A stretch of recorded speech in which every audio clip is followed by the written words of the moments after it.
발호 전국 대학 교수들이 올 한 해를 마무리하며 선정한 올해의 사자성어입니다.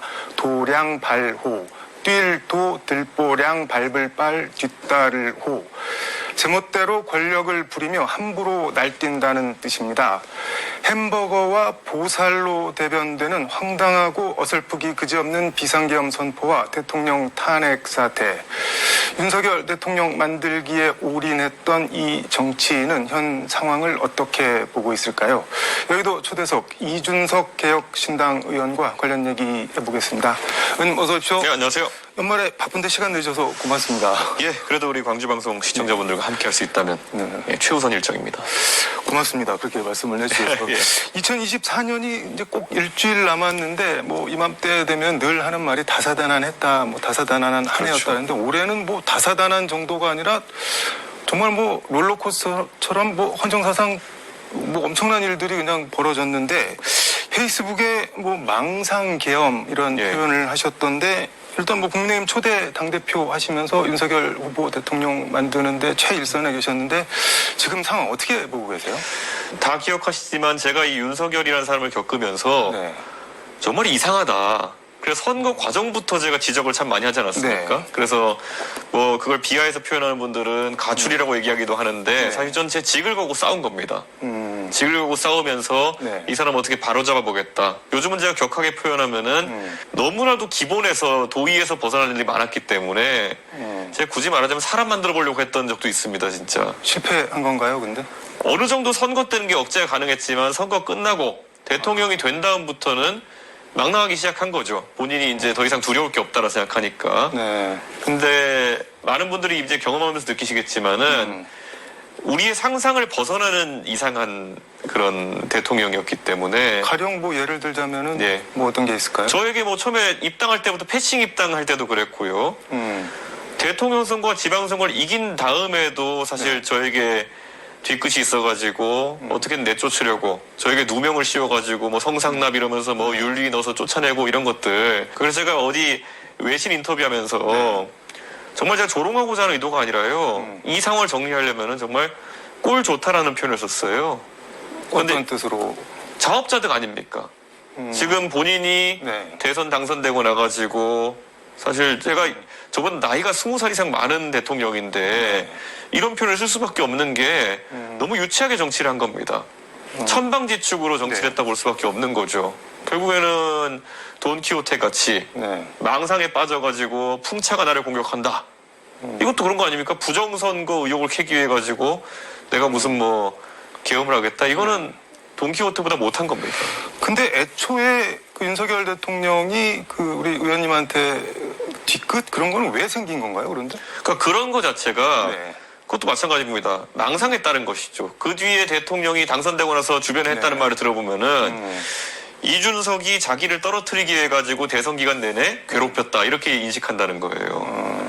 다시 한번 이런 표현 쓰면 사람 만들어 보려고 애쓴 건데 근데 진짜 냉정하게 말하면은 그거를 본인은 자기 떨어뜨리려고 했다고 생각하는 거죠. 근데 말씀 듣다 보니까 갑자기 이런 궁금함이 드는데 사람 만들어 보려고 정말 노력했다고 하는데 딴 자리도 아니고 대통령으로 만들려고 하는 사람인데 사람이 덜 된 사람을 대통령으로 만들어도 되는 건가요? 저는 선거는 항상 상대적이라고 봅니다. 그 당시에 이제 보면은 선거 당시에 윤석열 대통령의 그런 노정되지 않았던 문제들에 대해 가지고는 많은 사람들이 이재명 대표보다 낫다 이런 판단했던 겁니다.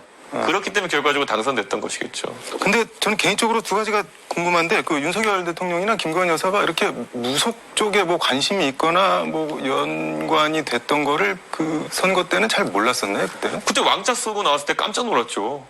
그래서 왕자 쓰고 나왔을 때 저도 저거 뭐 하는 행동이냐 이렇게 비판하기도 했고 그런데 결국에는 그걸 넘어선 것들은 그 당시에 노정이 안 되지 않았습니까? 그래서 저만 해도 정치하면서 저에 대한 공격 많이 받고 이렇게 했지만은 다 실제로 뭐 그게 다 해소됐기 때문에 지금 제가 정치를 하고 있는 거 아닙니까? 저한테 뭐 학력 위조니부터 시작해가지고 뭐 성상남이 다 걸었지만 저는 다 깨끗하게 정리되고 지금 정치하는 거 아니겠습니까? 그런데 윤석열 대통령 그때 나와가지고 사실 검증의 기간이 짧았던 것이고 그러다 보니까 이런 상황이 발생했다 이렇게 생각합니다. 근데 왕자 그거는 그 현장에서 제작진이나 뭐 이렇게 이거 중계 카메라에 잡힐 수 있으니까 지우시라 그랬는데 그냥 하겠다고 뭐 그런 얘기가 있던데 진짜인가요? 그거?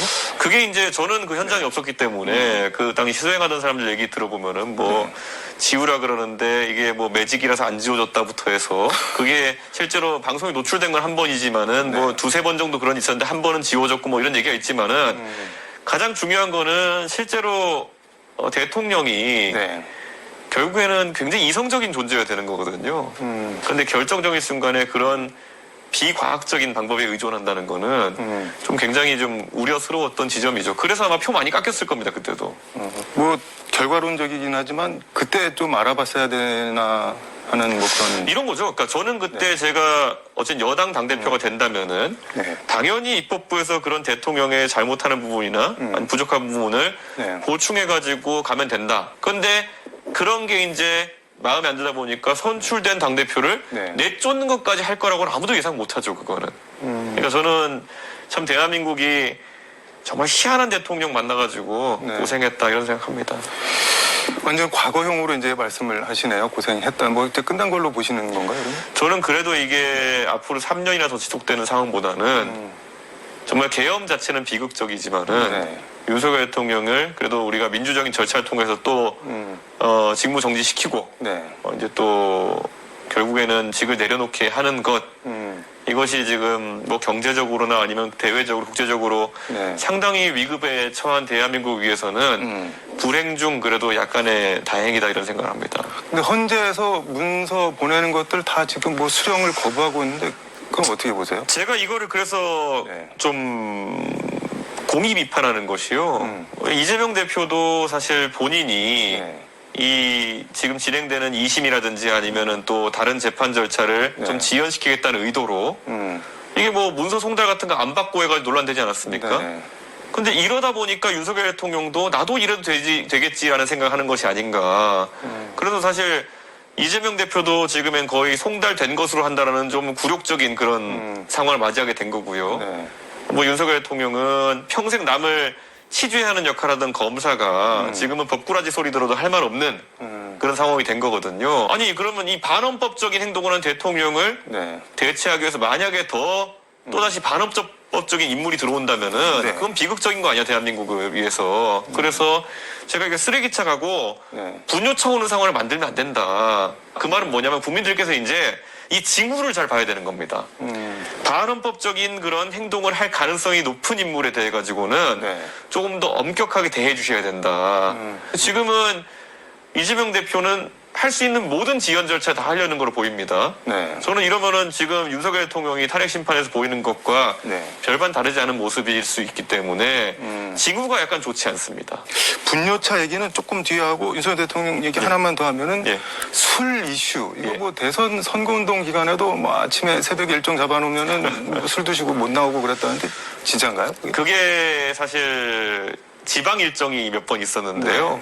지방 일정을 통째로 펑크낸 적도 있었습니다. 술 마시고요? 예, 그런 일이 있었습니다. 그래서 제가 뭐 그 지역 주민들이 마음이 상하실까봐 어딘지 제가 딱히 말씀 안 드리겠습니다만은 제가 그래서 전화해가지고 엄청 뭐라 한 적도 있었고요. 예, 제가 큰 틀에서 사람 만들려고 했었습니다. 아니 뭐라고 이제 술 당분간 좀 자제하시라 그만 드시라 그런 말씀을 하셨을 거 아니에요? 아니 제가 뭐 이렇게까지 얘기했습니다. 아니 여기 지금 그 지지자들이 중소도시인데도 불구하고 몇천 명 거의 10,000명 가까이 모였는데 여기다 대고 내가 뭐라 그러냐. 이분이 뭐 그랬더니만 뭐 오늘 그냥 대표님이 좀 이렇게 어떻게 말씀 잘해주시고 아니 이게 냉정하게 말하면은 여기 저 보러 온 사람들이 저 보러 온 사람 몇이나 되겠느냐. 후보 보러 온 사람들이 대다수고 그런데 정말 실망스럽지 않겠느냐. 빨리 그 다음에 그러니까 그날 이제 한 3군데 정도 유세가 있었는데 뒤에 일정이라도 빨리 기차 타고 내려오시라. 뭐 이렇게 제가 얘기했던 기억이 있습니다. 근데 뭐 늦을 것 같으면 관저에서 용산에 저 가짜 출근 차량 경찰 호위 붙여갖고 그거 기사 나왔을 때 어떤 느낌이셨나요? 저는 그래서 용산 이전 때도 왜 이걸 사서 하냐 이런 어려운 이런 변화를 사서 하냐 이렇게 지적하고 이렇게 얘기하기도 했는데요. 저는 제가 당대표 하면서도 사실 당대표를 보고 싶어 하는 사람들 다 보고 이렇게 하면 하루에 한 13개, 14개 일정을 소화해도 매번 뭐 부족하거든요. 근데 대통령이면 솔직히 말하면 적어도 새벽 6시부터 일해도 네. 뭐 그게 꼭 옳다는 건 아니지만 그래도 국가의 대사를 다 처리하기 어려울 텐데 네. 이렇게 일반적인 이제 늦는다는 거는 8시, 9시를 넘겨가지고 출근한다는 거 아니겠습니까? 그리고 일반적인 사람들과 다르게 출근 거리가 3, 4분 아닙니까? 거기 5분 아닙니까? 거의 네. 신호 통제도 다 할 테니까. 근데 이런 상황이 발생했다는 거는 정말 실망스러운 겁니다. 근데 옛날에 조선시대 때도 왕도 5시면 일어나서 왕실 어른한테 문 안 드리고 조강 아침 공부하고 시작을 했는데 왕 좋아하시면서 왜 그건 안 하셨나 모르겠네. 저는 굉장히 이게 참 그래서 제가 참 안타까운 게 정말 생활 양식이 잘 안 변하는구나. 네, 아무리 나에게 엄중한 대통령 책임이 와도 네. 그때까지 그렇게 살아오셨기 때문에 그 관성대로 가신 거 아니겠습니까? 저는 그래서 이번에 조기 대선이 치러질지 아닐지도 모르겠지만은 네. 대부분 60대 분들이 출마하실 겁니다. 저 빼고는. 그런데 그분들이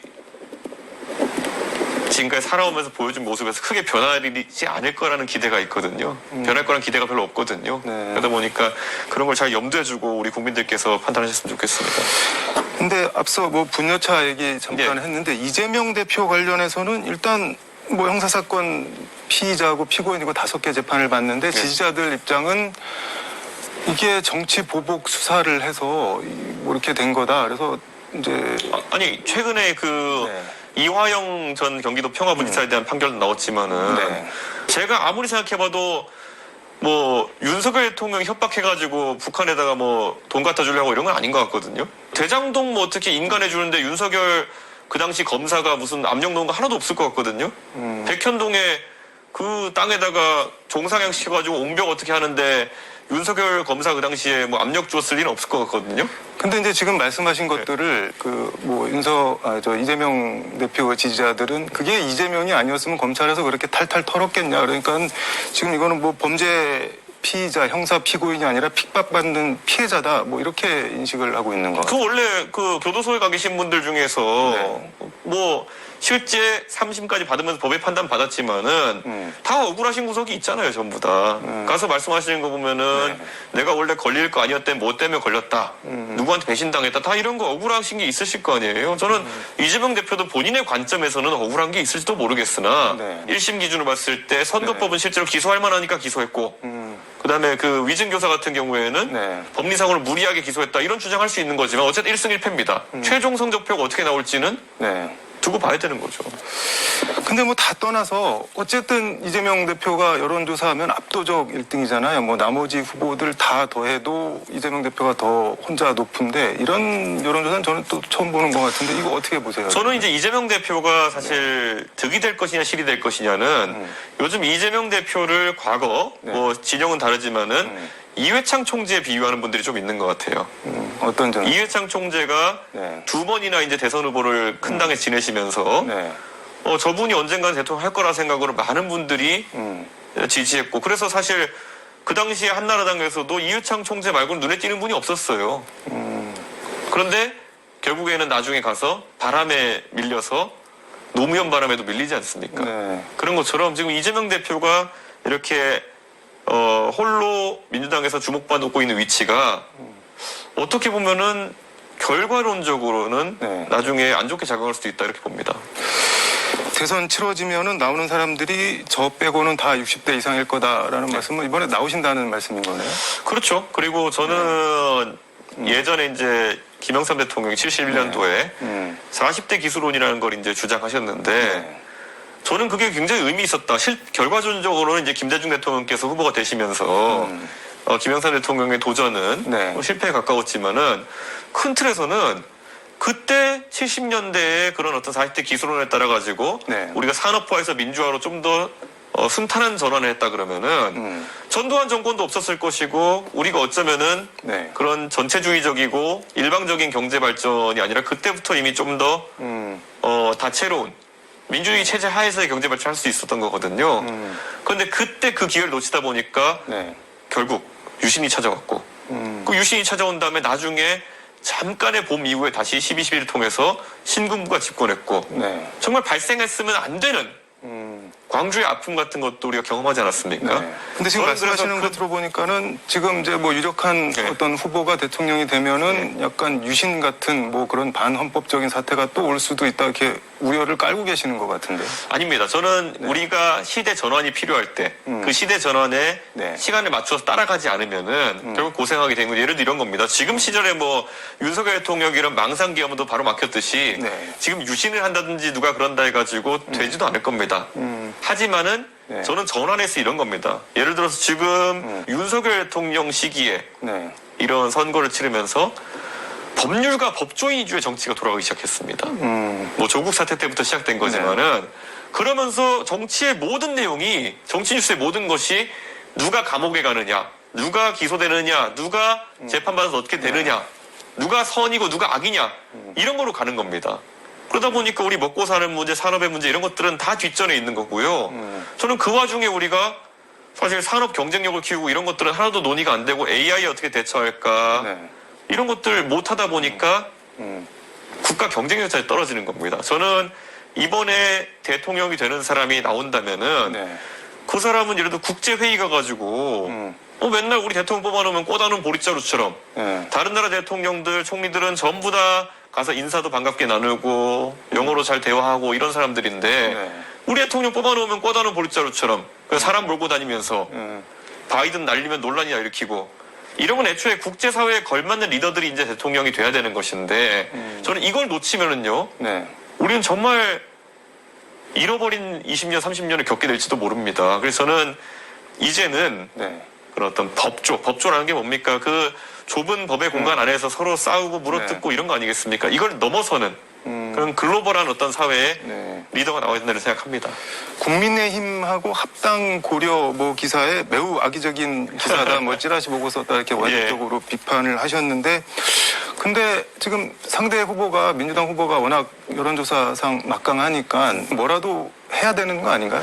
근데 저는요, 제가 이번에 국회의원 선거 당선되면서 동탄에서 우리 동탄의 의식 높은 젊은 유권자들과 함께하면서 느꼈던 거는요, 결국엔 새로운 대안이 나오면은 그 대안을 찍을 수 있다는 걸 보여준 게 동탄 선거입니다. 그래서 저는 제가 동탄 선거 때도요, 제가 처음에 여론조사 막 20 나오고 이럴 때 상대 후보, 민당 후보 막 40, 50 나오고 이럴 때 많은 분들이 저를 아끼시는 많은 분들이 그래도 당선되려 그러면은 네가 그 국민의힘 후보랑 연합이라든지 이런 걸 고려해봐야 되는 거 아니야? 단일화든지 해야 되는 거 아니야? 근데 저는 이런 지하에 거절했거든요. 저는 그렇게 생각하지 않습니다. 결국에는 지금 뭐 제가 양비론을 할 건 아니지만은 개혁신당이 그리고 이준석만의 네. 신선함과 아니면 특별함 그리고 진정성 있는 캠페인으로 승부를 봐야 되는 거지 그렇게 정치공학적으로 뭐 합치면 된다 이런 게 할 필요 없다. 의식이 높고 수준이 높은 유권자의 그런 정치의식을 믿습니다. 알겠습니다. 시간이 다 돼서 마무리 말씀 부탁드리겠습니다. 예, 정말 우리 광주방송 우리 시청자 여러분 정말 대한민국이 이제는 한 당이 도약하기 위해 가지고 정말 화끈한 선택을 한번 해주셨으면 하는 생각입니다. 그 선택이라는 거는 지금까지 국회에서 아웅다웅하면서 누구를 감옥에 매니 누구를 방탄하느니 이런 걸로 싸웠던 정치권에 한번 경종을 울려줬으면 하는 생각이고요. 그럼 바로 미래 세대가 선호할 수 있는 다양한 아젠다들을 갖고 올 수 있는 그런 새로운 정치의 장을 만들어주시는 것이다. 이렇게 생각합니다. 네, 고맙습니다. 오늘 말씀 여기까지 듣도록 하겠습니다. 예, 감사합니다. 앞서 전국 대학 교수들이 선정한 올해의 사자성어 얘기를 했는데요. 도량발호, 제멋대로 권력을 부리며 함부로 날뛴다.